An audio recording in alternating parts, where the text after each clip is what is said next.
Ladies and gentlemen, salvis titulis, it's a pleasure to be here. Finally in Wageningen, a dream, a long time cherished dream achieved. Thanks a lot. My title is a bit provoking, but Louise asked me to be provoking. It's not my style, but anyway, the title is Science as Religion. So, is the university a sanctuary for free thought? A place where reason rules, where all ideas can find entry as long as they can pass the test of critical questioning? The answer any university will give to such question will be a wholehearted yes. Every university will say so. Yes, we have offered such a sanctuary. This is the one place where those who dare to think will find their true home. But is this really always the case? Are academics truly able to express their thoughts? Or do they have to tread very carefully before saying anything? I'm afraid the university is less of a sanctuary than it used to be in former times. Universities have become more obedient in following the prevailing trends in society than, say, some decades ago. These days, they are eagerly trying to claim their place in society, rather than shaping society themselves. How did we get into this situation? In fact, it has been a gradual process. And it is the gradual nature of this process that makes it dangerous. On the one hand, do academics cherish the concept of change. We are all in favor of it. But these same academics are often taken by surprise by evolutions that have eluded them. The reduced openness to thinking at universities has taken place in two stages. In both cases, it was a negative consequence of an evolution that had its positive sides. The first stage, fostering this increasing conformism, let us not shy away from this term, has been the ever-growing and justified importance paid to scientific research. Already back in the last decades of the previous century, the notion strengthened itself that a university worthy of such title should only provide education based on scientific research carried out by the academics themselves. It is hard to imagine nowadays, but in those days there used to be lazy professors who did not engage in research at all or had given it up long ago. They concentrated only on rhetoric, like myself, on the packaging of a message that wasn't their own. These evolutions were the trigger towards the construction of foolproof quantitative measurement systems and control mechanisms to guarantee the quality of scientific research as a whole. It sounds fair. And universities want to be fair. But what can be seen as a positive evolution in itself also carries some possibly dangerous side effects. For example, what is quality? The Belgian philosopher, because strangely enough we have philosophers in Belgium, Pascal Chabot, recently published a book on just this topic. The title is Traité de libre qualité. He refers to quality as a more pragmatic, less highbrow version of what we used to call the good in a long-gone era with metaphysical ambitions. This new good, this quality, needed to be measured. Measuring is knowing. Hence, the importance of collecting citations in the right journals. In these days, lacking an overarching philosophical consensus, a value judgment on the quality of the work based on pure content is a rather delicate undertaking. Quantitative measurement, on the other hand, is a technique to define quality in its new form. But this evolution has also driven researchers to conformism, to shying away from risk. After all, a researcher has the highest chance of being cited in fields that are already well covered by others, his peers. And it is in this microfield that he is compelled to be innovative. However, if we define innovation as the researcher entering untrodden paths where he is entirely on his own, there are not many citations to collect. One could therefore conclude that the strict quantitative measurement of research results leads to conformism. An academic must be original within the strict confine of the frameworks defining what is original. This is, in a certain sense, a contradictio in terminis. It is a step in the academic evolution whereby what is scientifically valuable is defined in a more precise, yes, but at the same time, a much narrower way than in the past. It is a step towards reducing freedom, not necessarily in the strictly legal, but definitely in the practical sense. In summary, for those who start listening only now, the first step towards reductionist thinking was made by the scientists and their administrators themselves. In order to better measure their scientific performance, they reduced their own playing field, but in its wake, narrowed also the room for open dialogue. None of this is new. It all happened about a quarter of a century ago. But at this very moment, the second phase in the process of constraining an open discussion is taking place. This time, it is not at the request of the researchers themselves, but because our society demands it, at least implicitly. The current evolution is not taking place, at least not from an intellectual perspective, in the period of expansion. It struggles with all sorts of annoying trends of today. For instance, there is a fear of new forms of obscurantism, not in the least inspired by a revival of religious ideas that have not yet passed through the funnel of the Enlightenment. To name a few: creationism, an inferior role for women, the rejection of homosexuality, advocating theocracy even. Notions that make people nervous, and to which they require answers. The problem is that the answer in itself can be a problem. Politicians, even the ones in the most powerful nation in the world, don't shy away from telling truths that aren't truths, using fake truths to just appease the anxieties of the people. The intellectual and cultural elite has a huge aversion to such trends, both to the obscure religious ideas as well as to the populist, illusionist truths. But who is then left to save the world? Enlightenment is one answer we might hear, even though it isn't clear what is meant by this term exactly. But one thing is certain: science is the jewel in the crown of the same enlightenment, making thinking prevail over belief without proof.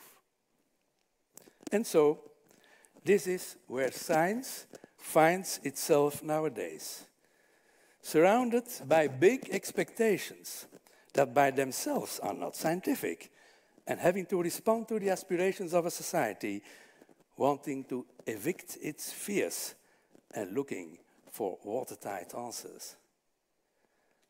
A strange formulation, to say the least. Does this correspond to the definition of science? It sounds more like a definition of a religion, but rather a religion of the past. You might still find some traces of it in contemporary Christianity, but by and large, Christianity by itself has transformed itself long ago. No modern religion exists without consciousness of a specific use of language. No modern religion without context, without hermeneutics, without attention to and respect for science. We thus end up with a strange paradox. In our days, we are being confronted with the religious dimension of science at the moment that religion has long given up on its pretenses to be scientific. That's a paradox. And certainly not Christianity as it exists in the Western world. It has not that scientific aspiration any longer.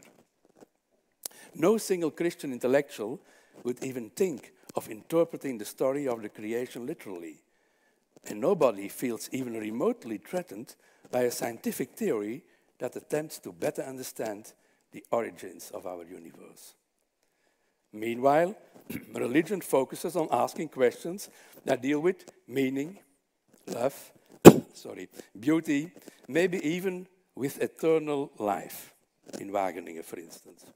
Religion aims to describe and understand man, but will not interfere in the battle of algorithms or in mathematical models that all attempt to capture a piece of reality in hard figures.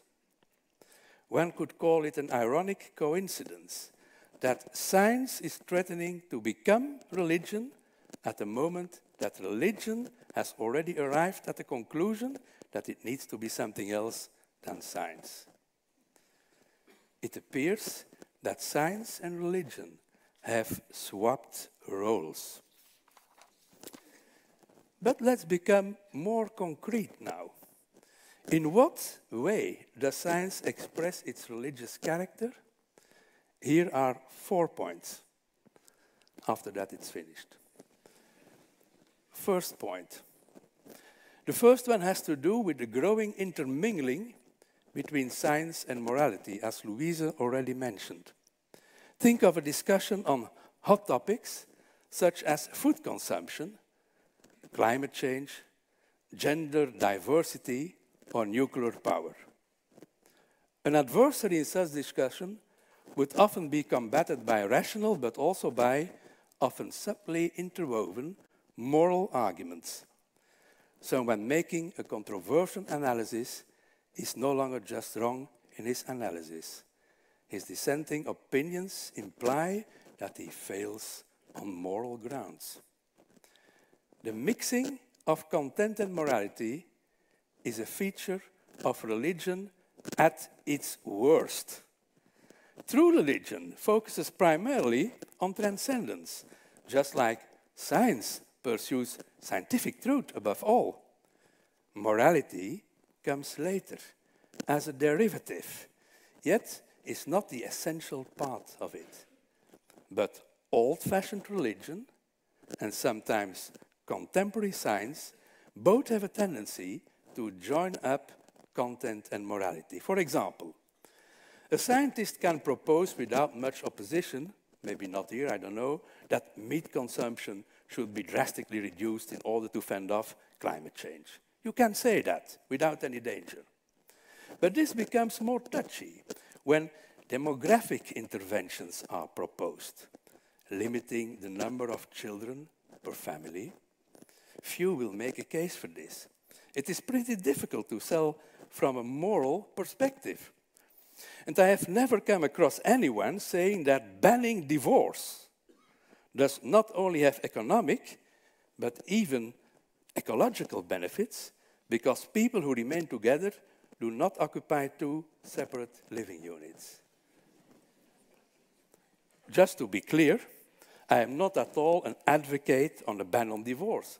But I just wanted to make this point because I do not see anyone making a case for it or even researching the subject altogether, because I presume that the moral barrier keeps him or her from doing so. This is legitimate. The fact that moral considerations play a role or put boundaries to a discussion is not the problem here. But what matters is that it is paramount for the researcher to specify the moral compass or the ethical framework used in the argumentation. Science must be clearly distinguished from morality. Then I come to the second characteristic of this dated form of religious practice, and that's the inability to deal with dissidents. Of course, strongly dissenting views are not punishable by itself in the scientific world, but they may be a hindrance to someone's academic career. In canon law, my field of expertise, that admittedly could benefit from a facelift, there exist punishments for heretics. These dissenting individuals are automatically excommunicated. Canon 751 of the Code of Canon Law, a book you are probably often reading, describes heresy as the obstinate denial or obstinate doubt after the reception of baptism of some truth which is to be believed by divine and Catholic faith. Are scientists immune from such a definition? A doctorate would be the equivalent of the baptism, and truth would stand for the scientific consensus. And the notion of doubt is the request in spite of an implicit consensus to conduct research free from any prejudice. So, there are similarities. It may be worth noting that those persons, labeled as heretics in the past, turned into the most important innovators of the Church. Heresy becomes a quality label. A theologian who has never been accused of heresy is doomed to insignificance. Maybe the same holds true for the scientist, who shies away from any controversy in order to preserve his reputation. Wimps do not make the world go round. My third point also stems from, of course, the Code of Canon Law, the source of all wisdom, namely the very last canon in this code, Canon 1752. It stipulates that in the Church, the salvation of the souls, or the salus animarum, must always be the supreme law. This is rather peculiar for an institute that just claims to hold the absolute truth. And look, all of a sudden, it appears that the salvation of the souls is even more important. Isn't that amazing? The Code of Canon Law describes a rather painful example of this in Canon 7041, paragraph 3. This canon stipulates that the causes for which a pastor can be removed legitimately from his parish are the loss of good reputation among upright and responsible parishioners, or an aversion to the pastor, which, it appears, will not cease in a brief time. What this canon doesn't say is that the loss of someone's reputation has to be legitimate, or that the aversion needs to be based on any grounds. The salvation of the souls overrides both the rights of the pastor, or in our case the researcher, let's be honest, as well as the truth. Would the salvation of the souls also prevail at the university where not everyone is convinced they have a soul to begin with? This is a genuine risk.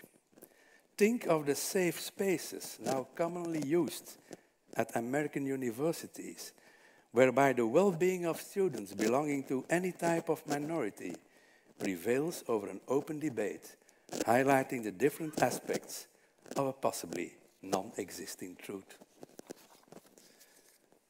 A fourth feature of an outdated religious system is the concept of hypocrisy. Since rules are strict and sanctions for dissidents can be merciless, everyone will pretend to have internalized the imposed discourse. Two irreconcilable demands are being brought together. On the one hand, the spirit of our times expects us to be authentic and certainly not hypocritical. Certainly not. On the other hand, opinions that breach the prevailing consensus on moral grounds are subjected to an even harsher judgment. For this reason, every academic should ask two things. Are the questions that you used to ask yourself, are there questions that you used to ask yourself but have stopped doing so? And are there research fields that you would have preferred to study rather than the one you are currently working on, because the latter generates more money, less skepticism, and fewer problems at your institution? If the answer to these questions is yes, you collaborate at least a little bit with a science that displays features of an outdated religion. But let's not get carried away with doom and gloom and end on a positive note. I presume you are here of your own free will. You have just listened to a discourse on canon law. You do not appear to be terribly angry or depressed. For this reason, I thank you wholeheartedly for your open mind and for your kind attention. Thanks a lot.